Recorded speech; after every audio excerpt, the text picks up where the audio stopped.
Hello, I'm Teresa Piacentini, and this is Lecture 5, Part 1 in Topic 2, Self, Society and Belonging. And in this lecture recording, we will be looking at the sociological concept of stigma. And the aim of this recording, this first part, will be to understand how stigma has come to be conceptualized sociologically. And I think we can begin by saying that stigma is widely accepted to be a major factor in determining life chances, and it is arguably central in producing economic and social inequalities. So let's begin with how we might define the concept of stigma. So, what is stigma?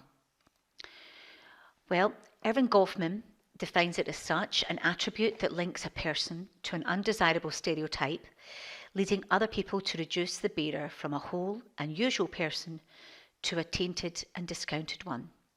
So we can see here that there's already an aspect of relationship between the person who bears the stigma and how that stigma is viewed.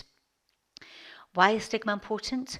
Well, central to this idea of stigma is the notion of othering. That is, the ways of looking at others as in somehow less desirable or as less powerful. And this has its own power and effects. Stigma's purpose is that it allows us to deal with the anticipated others without special attention or thought. So it allows us to start to categorize people into who is in and who is out. And stigma's power can be found in the acceptance of the devalued state of the person stigmatized. So stigma is used, it is exercised to keep people down, to keep people in, and to keep people away. And we'll go on to explore what this means in some more detail.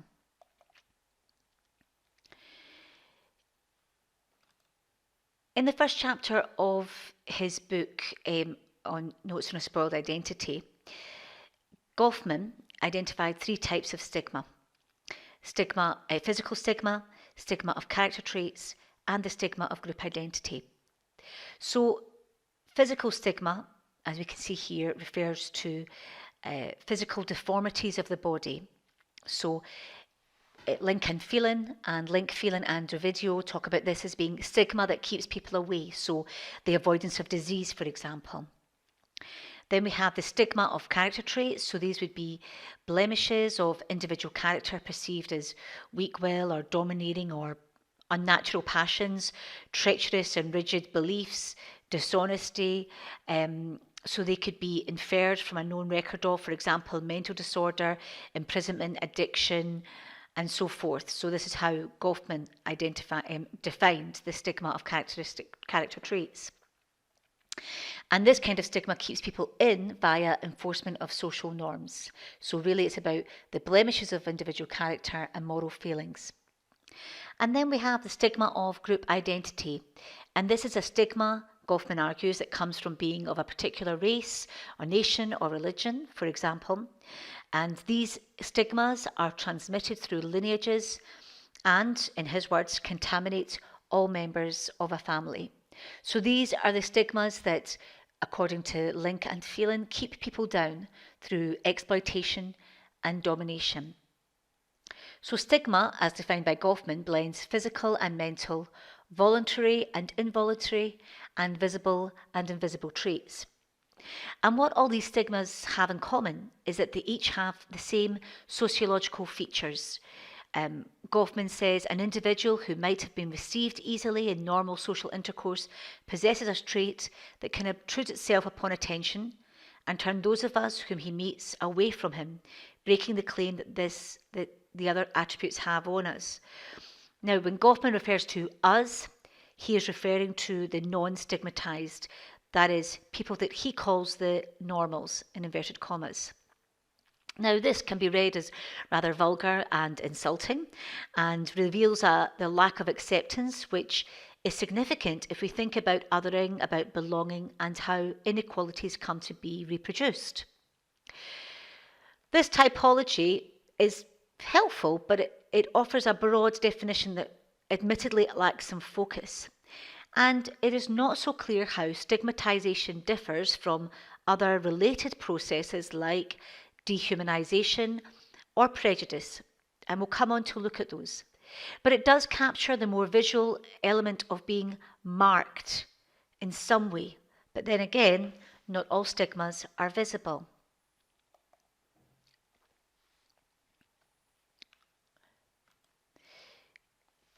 In looking at the components of stigmatization, Link and Phelan argue that there are interrelated components that converge.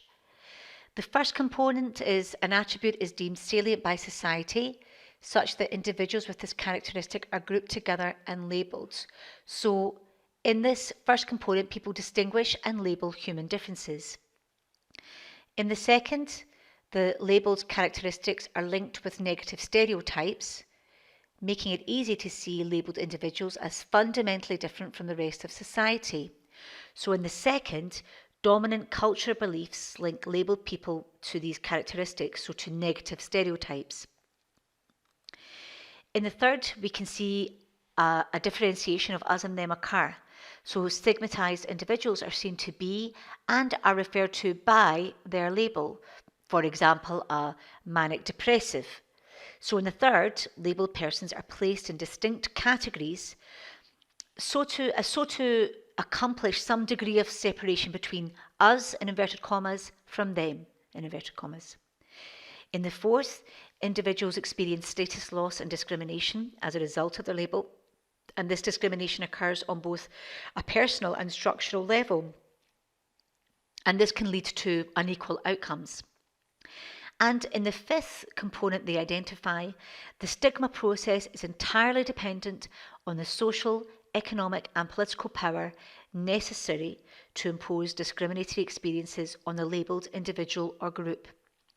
So here, stigmatization is entirely contingent on access to social, economic and political power, and allows the identification of differentness, the construction of stereotypes, the separation of labelled persons into distinct categories, and the full execution of disapproval, rejection, exclusion, and discrimination. So we can see here that there are a number of components at play in the processes of stigmatization. So let's look a bit more closely at Goffman's work. In this classic book, Stigma: Notes on the Management of Spoiled Identity, Goffman defines stigma as the phenomenon whereby an individual with an attribute which is deeply discredited by his or her society is rejected as a result of that attribute. Stigma is a process by which the reaction of others spoils normal identity. So there is this undesired differentness from which we had anticipated. And he identifies both discredited attributes and discreditable attributes. Discredited attributes can be easily discerned, whereas discreditable are predominantly concealed. And because of their visual conspicuousness, the discredited are more easily identified as tainted relative to the discreditable attributes. Consequently, the discredited may be more likely to expect and to actually experience individual level stigmatization, relatively speaking, to the discreditable. Goffman variously defines stigma as the situation of the individual who's qualified from full social acceptance, although he tries to nuance this latter definition by indicating that rather than focusing solely on the stigmatized attribute, what we really need to understand is the social relationships that transform a simple characteristic into a fully fledged stigma.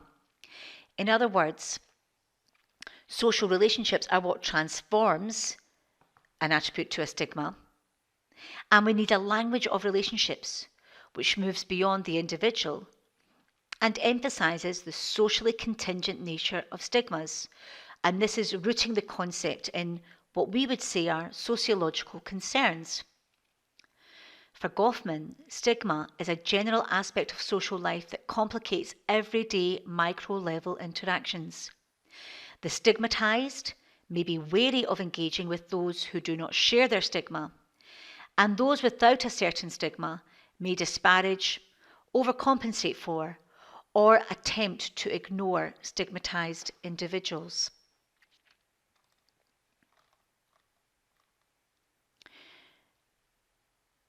And when individuals deviate from our expectations of what it means to be normal, in inverted commas, in terms of physical attributes or personality traits, then these individuals, Goffman argues, are most often stigmatized.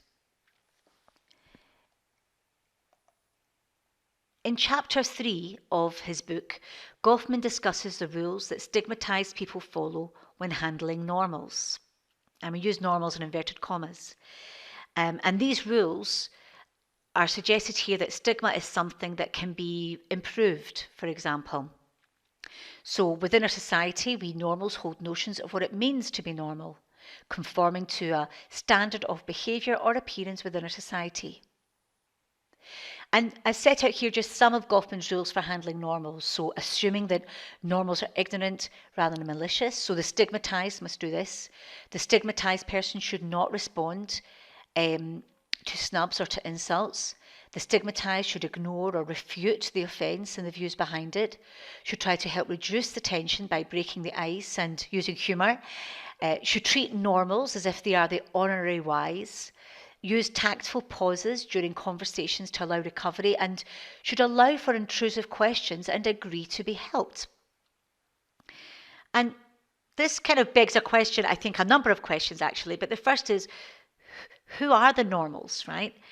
And at the end of this book, and it really does come at the end, that Goffman reveals that the normals that he refers to is a dominant position of white, able-bodied, heterosexual normativity, so the measure against which the stigmatized are categorized. And as Tyler and Slater point out in their study in 2018 of the Heads Together mental health campaign, the uptake of stigma in primarily social psychology, but also in medical and health research around stigma, is motivated by a concern with changing attitudes and behaviours through, for example, increasing people's tolerance for stigmatized conditions. So, in many respects, these rules that Goffman has advocated have continued 50, 60 years later. Tyler and Slater contend that this understanding of stigma as something that can be ameliorated, something that can be improved, with the onus on the stigmatized to do so, either through forms of social action, which focus on educating people about particular stigmatized conditions, or by schooling the stigmatized to better manage their stigmatized difference, frequently neglects to address structural questions about the social and political function of stigma as a form of power. So the question here is, what do normals have to do to address the relationship of stigma? And where does the burden of work lie? Because it doesn't seem to lie with those defined as normal, in inverted commas. And what's also missing here is the relational aspect. So this seems very unidirectional. Now, while Goffman's reading is arguably problematic, he did make 4 important claims. The first, that stigma is a perspective which is generated in social contexts. So stigma as a relation that emerges in social settings. This is what was radical, actually, about his work, although it also had its limitations.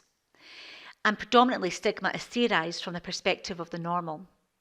So although he focuses on the fact that it emerges in social settings, it is theorized from one perspective. The second claim was that stigmatized people are those that do not have full social acceptance and are constantly striving to adjust their social identities. So, as he would describe them, physically deformed people or drug addicts, prostitutes, he would write about in his book. So people learn to manage devastating effects of being socially stigmatized by employing strategies of identity management, such as passing and concealment. And we can also relate this back to the discussion on the presentation of self in everyday life and this idea of self-presentation motives. The third claim that he makes is that stigmatization is historically specific in the form it takes. Now, this is very important, but this remains more or less implicit in his account. And the fourth claim is that stigma functions as a means of formal social control.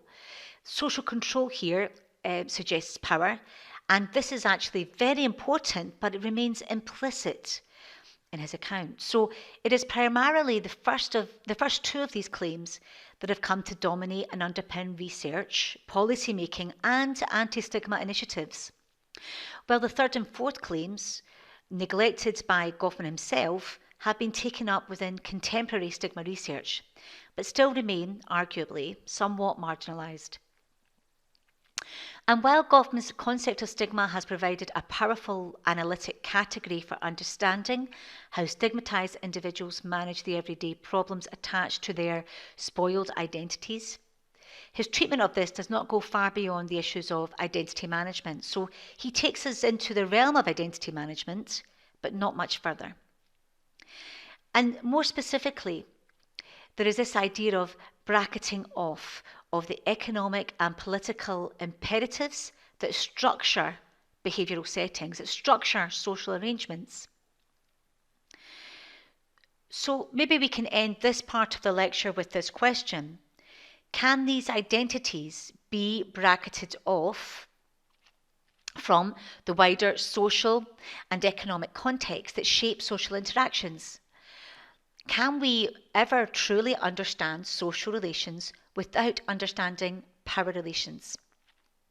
So I'll end this recording here, and in the next recording we'll be looking at how the concept of stigma has been taken up in more recent, more contemporary studies, looking specifically at racial stigma, disability, and welfare and poverty.